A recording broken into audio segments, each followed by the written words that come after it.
सांगलीचे खासदार विशाल पाटील आणि विश्वजित कदमांनी दिल्लीत उद्धव ठाकरेंची भेट घेतली। यावेळी सांगलीचे ठाकरे गटाचे नेते चंद्रहार पाटीलही उपस्थित होते।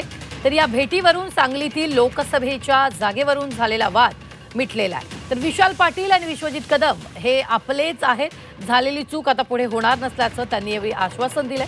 विशाल पाटील हे महाविकास आघाडीतच आले, त्यामुळे आता विधानसभेला एकत्र लढू असं ठाकरेंनी म्हटलंय।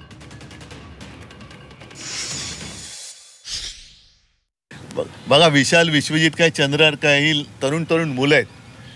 आता या कुठे काय चूक झाली तर मनात डूक ठेवून धरून ठेवणारा मी काय नाही आहे।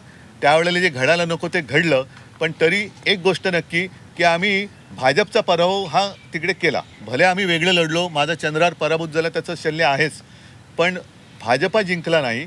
आणि आता विशालसुद्धा महाविकास आघाडीच्या परिवारात जर येत असेल, आला असेल आणि पुढच्या विधानसभा असतील आणि पुढच्या वाटचालीमध्ये झालेल्या चुका पुन्हा होणार नसतील अशी जर का त्यांनी जर मला ग्वाही दिली असेल आणि खात्री दिली असेल, आम्ही सुद्धा आपलेच आहोत, तर मग मला असं वाटतं डूक धरून धरण्यात काय म्हणजे विधानसभा निवडणुकीत एकत्र असणार, एकत्र आम्ही राहू।